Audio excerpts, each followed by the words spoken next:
Hi friends, welcome back to our channel. இது October 10th அன்றைக்கி எடுத்த வீடியோ. இன்றைக்கி எங்களுக்கு ரொம்பவே ஸ்பெஷலான டே. எங்களோட ஃபர்ஸ்ட் பேபி டுட்டுவோடைய செகண்ட் பர்த்டே. ஸோ இன்றைக்கி பர்த்டே விலாக் தான் பார்க்க போகிறோம். ஸோ வீடியோ ஸ்கிப் பண்ணாமல் பாருங்கள். வாங்க வீடியோக்குள்ளே போகலாம். என்னோட சின்ன வயசுலலாம் பர்த்டே அன்றைக்கி நான் எழுந்த உடனே என்னோடய அம்மா என்னோடய வாயில் சர்க்கரை போடுவாங்க. ஸோ அதே மாதிரி என்னோடய பையனுக்கும் நான் பண்ணணும் அப்படின்னு சொல்லி ஆசைப்பட்டேன். பட் எழுந்த உடனே ப்ரஷ் பண்ணாமல் எதுவுமே நான் கொடுத்தது கிடையாது டுட்டுக்கு. ஸோ ப்ரஷ் பண்ணிவிட்டு அப்படியே குளிக்க வச்சுட்டு அதுக்கப்புறமா அவன் வாயில் சர்க்கரை போட்டேன். அவனுக்கு ரெகுலராக நாட்டு சர்க்கரை தான் கொடுக்குறோம் அப்படின்றதுனால நாட்டு சர்க்கரை கொடுத்தேன். ரொம்ப நாளாகவே இந்த ஃப்ரூட் கட்டிங் டாய்ஸை குழந்தைக்கு வாங்கி கொடுக்கணும் அப்படின்னு சொல்லி நான் ஹஸ்பண்ட் கிட்ட சொல்லிக்கிட்டே இருந்தேன்.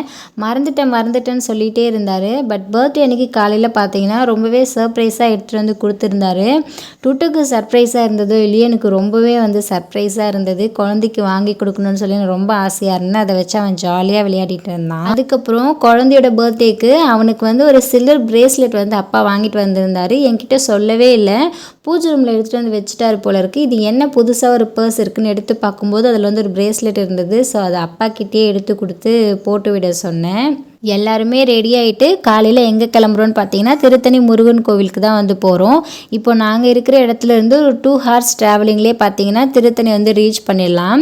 ஸோ வீட்டிலேருந்து கிளம்பி அங்கே ரீச் ஆகும்போது பார்த்தீங்கன்னா ஒரு 11:30 போல் ஆகிடுச்சு. ஃபஸ்ட்டு ஸ்டெப்ஸில் தான் போகலாம் அப்படின்னு சொல்லி யோசித்தோம். பட் ஒரு 11:30க்கு மேலே ஆகிடவே வெயில் அதிகமாக இருந்தது. ஸோ குழந்தைங்கள வச்சுட்டு ஸ்டெப்ஸில் போகிறது அந்தளவுக்கு ஈஸி கிடையாது, கொஞ்சம் கஷ்டமாக இருக்கும். ஸோ பஸ்லேயே போகலான்னு சொல்லி டிசைட் பண்ணிட்டோம். அங்கே கோவிலில் தங்குறவங்களுக்குலாம் காட்டேஜ் இருக்குது. ஸோ அந்த இடத்துல தான் பஸ் ஸ்டாண்ட் அலர்ட் பண்ணியிருக்காங்க. அங்கே போயிட்டு நம்ம டிக்கெட் எடுத்துட்டோன்னா அங்கே வர எல்லா பஸ்ஸுமே மலைக்கு மேலே தான் போகும். ஒவ்வொரு 15 minutesக்குமே ஒரு பஸ் வருது. ஸோ எந்த பஸ்ஸு ஃப்ரீயாக இருக்குதுன்னு பார்த்து நம்ம ஏறிக்கலாம். ஸோ பஸ்லேயே போகலான்னு டிசைட் பண்ணிவிட்டு பஸ்லேயே கிளம்பிட்டோம். திருத்தணிக்கு ஆல்ரெடி ஒரு டைம் நான் வந்திருக்கேன். பட் அப்போ பார்த்திங்கன்னா எனக்கு 7 to 8 வயசு தான் ஆகும். அப்போ ஸ்டெப்ஸில் தான் போயிருந்தோம். ரொம்பவே ஃபாஸ்ட்டாக ஏறிட்டேன். பட் இப்போ இருக்க நிலைமைக்கு 2 குழந்தை ஆயிடுச்சு. 2 டெலிவரிக்கு அப்புறம் ஸ்டெப்ஸில் ஏறி போகிற அளவுக்கு ஸ்டாமினா இருக்கான்னு கேட்டால் கண்டிப்பாக இல்லை. ஸோ ஸ்டெப்ஸில் ஏறி போயிட்டு ரொம்ப கஷ்டப்படுத்திக்கிறதுக்கு பதிலாக பஸ்லேயே போகலாம், அதான் ரொம்ப சேஃபர் சைடுன்னு சொல்லிட்டு நாங்கள் பஸ்லேயே போயிட்டோம். சாமி பார்த்துட்டு தான் சாப்பிடணும்னு சொல்லி டிசைட் பண்ணியிருந்தோம். பட் இறங்கும் போதே பார்த்திங்கன்னா பயங்கர பசி. நாங்கள் 11:30 12 o'clockலாம் சாமி பார்த்துட்டு வெளியே வந்துடணும்னு சொல்லி பிளான் பண்ணியிருந்தோம். பட் போகிறதுக்கே 12 o'clock ஆகிடுச்சு. ஸோ ஃபஸ்ட்டு சாப்பிட்றலாம் அப்படின்னு சொல்லி பிளான் பண்ணிட்டோம். அம்மா வீட்டிலேருந்தே புளி சாதம் செஞ்சு கொண்டு வந்திருந்தாங்க. ஸோ அங்கே ஒரு தாத்தாவும் பாட்டியும் வடை விற்றுட்டு இருந்தாங்க. ஸோ அதை பார்த்ததுமே புளி சாதத்துக்கு வடை நல்லா காம்பினேஷன் சொல்லிவிட்டு எனக்கு ஹஸ்பண்ட்க்கு அப்பாவுக்கு ஸ்ட்ரைக் ஆச்சு. ஸோ வடை வாங்கிட்டு எங்கே நிழலாக இருக்குதுன்னு பார்த்து கிளம்பிட்டோம். வயிறு ஃபுல்லாக சாப்பிட்டுட்டு அதுக்கப்புறமா போய் திருப்தியாக சாமியை பார்க்கலாம் அப்படின்னு சொல்லிட்டு எல்லாருமே டிசைட் பண்ணிட்டோம். ஃபஸ்ட்டு நான் டின்ட்டுக்கு ஃபீட் பண்ணிவிட்டு அதுக்கப்புறமா சாப்பிட்றேன்னு சொல்லிட்டேன். ஸோ மற்ற எல்லாருமே சாப்பிட்டாங்க. எனக்கு பயங்கர பசி. எனக்கு பசிக்குதுன்னு தெரிஞ்சுட்டு ஹஸ்பண்ட் நான் ஊட்டி விடுறேன், நீ சாப்பிடு அப்படின்னு சொன்னார். என்ன தான் நான் குழந்தைக்கு ஃபீட் பண்ணுறேன், அதனால தான் ஹஸ்பண்ட் ஊட்டி விடுறாரு அப்படின்னா கூட பார்க்குற எல்லாருக்குமே அது கரெக்டாக இருக்கும்னு சொல்லவே முடியாது. ஸோ பசி இருந்தாலும் நான் வேணான்னு சொல்லிட்டேன். அதுக்கப்புறம் அம்மா எனக்கு ஊட்டி விட்டாங்க. ஸோ அம்மா கிட்ட நான் சாப்பிட்டுட்டு அதுக்கப்புறமா சாமி பார்க்க கிளம்பிட்டோம். மூலஸ்தானம் பார்க்குறதுக்காக க்யூவில் போய் நிற்க ஆரம்பிச்சிட்டோம். டின்ட்டு பாதி வழியிலே ஃபீடிங்காக அழுதானா என்ன பண்ணுறதுன்னு சொல்லிட்டு ஒரு பயம் வந்துடுச்சு. ஸோ ஒரு பயத்திலே தான் போயிட்டு இருந்தேன். ஆனால் என்ன ஆச்சுன்னு பார்த்தீங்கன்னா டின்ட்டு சாமி பார்த்துட்டு வெளியில் வர வரைக்கும் எழுந்துக்கவே இல்லை, நல்லா தூங்கிட்டு இருந்தான். பட் டுட்டு தான் இவ்வளோ கூட்டத்தை பார்த்ததும் கொஞ்சமாக பயந்துட்டு நல்லாவே அழ ஆரம்பிச்சிட்டான். ஸோ கூட்டத்திலேருந்து கொஞ்சம் மேனேஜ் பண்ணி டக்குன்னு சாமி பார்த்துட்டு நான் வெளியில் வந்துட்டேன். ஹஸ்பண்ட் கொஞ்சம் நிதானமாக தான் பார்த்துட்டு அப்புறமா தான் வெளியில் வந்திருந்தார். இந்த கோபுரத்துக்கு நேராக கற்பூரம்லாம் ஏற்றுறாங்க. ஸோ அந்த இடத்துல தான் தேங்காய் உடைச்சிருந்தோம். ஸோ கோபுர தரிசனம் பார்த்துட்டு தேங்காய் உடைச்சிட்டு அதுக்கப்புறமா கிளம்பினோம். கோவிலுக்கு போயிட்டு நல்லா திருப்தியாக சாமி கும்பிட்டுட்டு கிளம்புறதுக்கு முன்னாடி கண்டிப்பாக பிரசாதம் வாங்கணும் இல்லையா? கோவிலுக்கு போயிட்டு பிரசாதம் வாங்காமல் வந்தால் எப்படி? ஸோ அதுக்காகவே தனியாக ஒரு கடை இருக்குது. அங்கே போயிட்டு லட்டு, அதிரசம், மிளகு வடை, அதுக்கப்புறம் சக்கரை பொங்கல் வாங்கியிருந்தோம். சக்கரை பொங்கல் மட்டும் அங்கேயே சாப்பிட்டுட்டோம். மீதி எல்லாமே பார்த்திங்கன்னா எடுத்துகிட்டு கிளம்பிட்டோம்.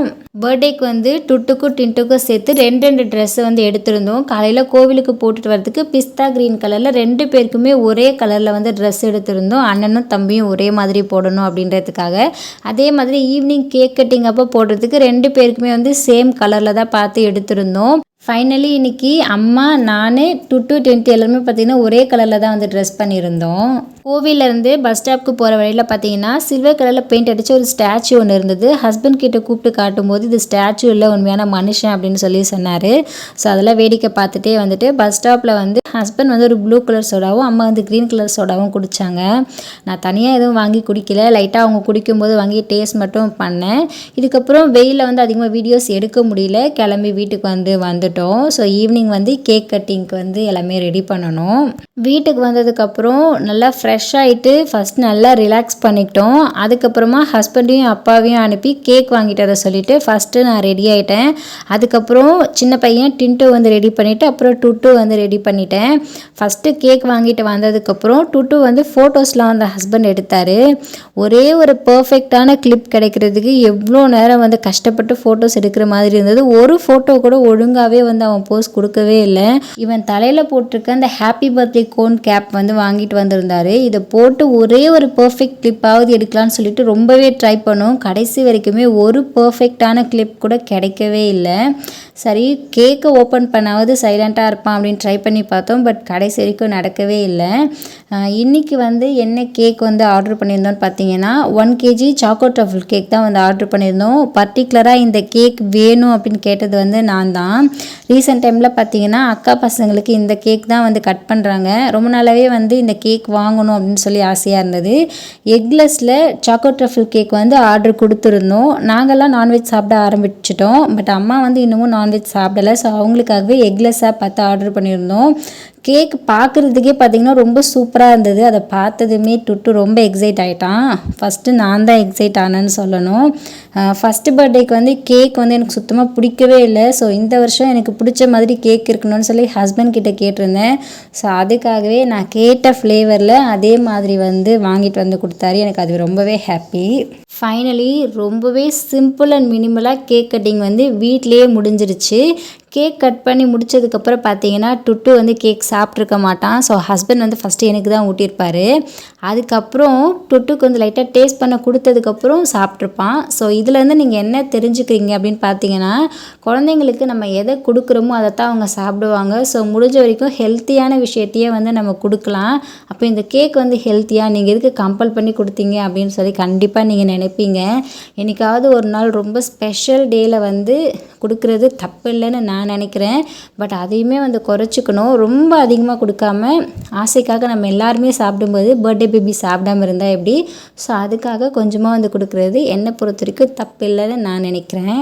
என்னை மாதிரி 90s கிட்ஸ்லாம் யாராவது இருந்தீங்கன்னா நம்ம பர்த்டேக்கெலாம் கேக் கட்டிங்கிறது ஒன்று இருந்திருக்காது. அதுவும் மிடில் கிளாஸ் அப்படின்னும்போது கண்டிப்பாக அதெல்லாம் பண்ணியிருக்கவே மாட்டோம். சாக்லேட் எடுத்துகிட்டு போயிட்டு எல்லாருக்கும் கொடுத்துட்டு அவங்கக்கிட்ட இந்த விஷஸ் வாங்குறது தான் நமக்கு அதிகபட்ச ஆசையாகவே இருந்திருக்கும். பட் இப்போ இருக்க ஜென்ரேஷனில் பார்த்திங்கன்னா எல்லா வருஷமும் வந்து ஈஸியாக கேக் வெட்டுறோம். ஸோ அது கூட வேணுமா அப்படின்னு இன்னமும் நிறைய பேர் நினைப்பீங்க. பட் கண்டிப்பாக வந்து ஒரு குழந்தையோட பர்த்டேனா ஏதாவது ஒரு விஷயத்தில் வந்து செலிப்ரேட் பண்ணுங்கள். நம்ம குழந்தைக்காக ஒரு ட்ரெஸ் எடுத்து கொடுத்து ஒரு கேக் கட் பண்ணுறதுல வந்து எந்த தப்பும் கிடையாது. கண்டிப்பாக அதுக்காக நம்ம மணி ஸ்பெண்ட் பண்ணலாம். நம்மளால் நமக்காக இந்த உலகத்துக்கு வந்தவங்க வந்து நம்ம குழந்தைங்க. ஸோ கண்டிப்பாக அவங்க பிறந்த நாளை அவங்கள நம்ம கொண்டாடித்தான் ஆகணும். ஸோ இது வந்து என்னுடைய தாட். மிடில் கிளாஸை பொறுத்த வரைக்கும் ஒரு ட்ரெஸ் எடுத்து கொடுத்து கேக் வெட்டுறதே பெரிய விஷயந்தான். அட்லீஸ்ட் அது மட்டுமாவது பண்ணுங்கள். அதை தாண்டி குழந்தைங்க பர்த்டேக்கு வந்து நிறைய நல்ல விஷயத்த வந்து பண்ணுங்கள். அந்த நல்ல விஷயத்த வந்து குழந்தைக்கும் வந்து சொல்லி கொடுங்க. ஸோ தாராளமாக குழந்தைங்க பர்த்டேக்கு மணி ஸ்பெண்ட் பண்ணுறத வந்து ஒரு செலவாக நினைக்காதீங்க. எல்லா நாளுமே செலவு பண்ண போகிறோம். வருஷத்தில் ஏதோ ஒரு முக்கியமான நாளில் தானே செலவு பண்ண போகிறோம். ஸோ மணி பற்றி ஃபீல் பண்ணாதீங்க. இந்த விஷயத்தில் என்னோடய அப்பாவும் சரி, என்னோடய குழந்தைங்களோட அப்பா அதாவது என்னோடய ஹஸ்பண்டும் சரி, மணி வந்து எப்போவுமே செகண்டரி தான். எங்களோட ஹாப்பினஸை தான் ஃபஸ்ட்டு கன்சிடர் பண்ணுவாங்க. வீடியோ பார்க்குற எல்லாருமே please subscribe. Thanks for watching.